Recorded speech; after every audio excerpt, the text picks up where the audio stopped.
بسم الله الرحمن الرحيم সুপ্রিয় দর্শক, আসসালামু আলাইকুম। আশা করি আল্লাহ রহমতে সকলে ভালো আছেন। আজকে শিরোনাম, নাস্তিকদের প্রশ্নের জবাবে ইসলামের যুক্তি।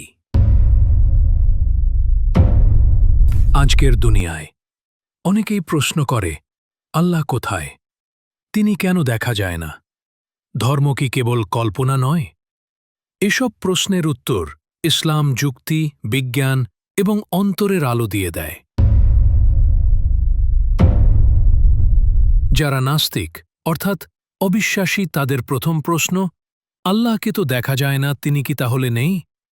এর উত্তর হচ্ছে, ভাই, বাতাসকেও তো দেখা যায় না, কিন্তু আমরা জানি সে আছে, কারণ আমরা তার স্পর্শ অনুভব করি। তুমি তোমার আত্মাকে দেখো, ভালোবাসাকে দেখো, দেখো না কিন্তু অনুভব করো। ঠিক তেমনি যিনি সৃষ্টি করেছেন সবকিছু, তার অস্তিত্ব অনুভব করতে হয়, চোখ দিয়ে নয়, অন্তর দিয়ে।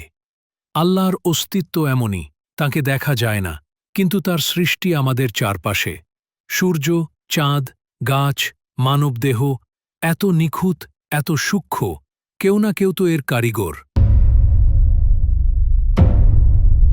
নাস্তিকদের অর্থাৎ অবিশ্বাসীদের দ্বিতীয় প্রশ্ন, ধর্ম কি মানুষ নিজেই বানিয়েছে?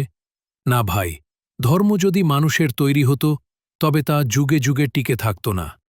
তাদের আরও প্রশ্ন, সব কিছু তো বিজ্ঞানে ব্যাখ্যা করা যায়, তাই আল্লাহর দরকার কি?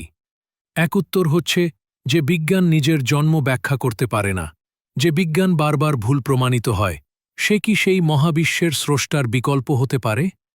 কুরআন বলেছিল, আসমান ও জমিন একসাথে ছিল, পরে আমি তাদের আলাদা করেছি। আজ বিজ্ঞান একে বলে বিগ ব্যাং। 1400 বছর আগের এই জ্ঞান কি কোনো মরুভূমির লোকের কল্পনা হতে পারে? কিন্তু কোরআন 1400 বছর আগের বই আজও বিজ্ঞানকে চ্যালেঞ্জ করে। গর্ভে শিশুর সৃষ্টি, পাহাড়ের ভূমিকা, মহাবিশ্বের সম্প্রসারণ, সবই কোরআনে বলা হয়েছিল বিজ্ঞান যখন নবজাতক তখনও। অবিশ্বাসীদের তৃতীয় প্রশ্ন, তোমরা মুসলিমরা তো বিশ্বাস করো সব কিছু আল্লাহ ঠিক করেন, তাহলে খারাপ কিছু হলে দোষ আল্লাহর না? না ভাই, ইসলাম বলে মানুষকে দেওয়া হয়েছে ইচ্ছা শক্তি। তুমি ভালোও করতে পারো, খারাপও করতে পারো। এটা তোমার পরীক্ষা। দুনিয়া একটা পরীক্ষা কেন্দ্র। দুঃখ, কষ্ট, বিপদ সবই পরীক্ষা। যেমন ক্লাস টেস্টে প্রশ্ন কঠিন হলেও সেটা অন্যায় নয়।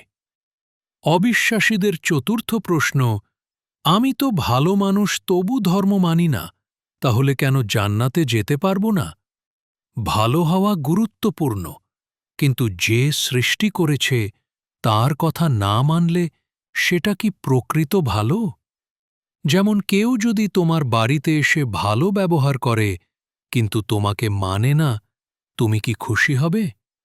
আল্লাহ আমাদের সৃষ্টি করেছেন, তাই তার হক আছে যে আমরা তাকে চিনি, মানি, ভালোবাসি। অবিশ্বাসীরা বলে ধর্ম মানুষকে বিভাজিত করে। এর উত্তর, যে ধর্ম বলে সকল মানুষ এক আদমের সন্তান, সেখানে বিভাজনের কথা আসে কিভাবে? ইসলাম বলে কেউ ধনী বা গরিব নয়, কেউ কালো বা সাদা নয়, সবার মান এক। শুধু তাকওয়া, আল্লাহ ভীতি, যার যত বেশি সে তত মর্যাদাবান।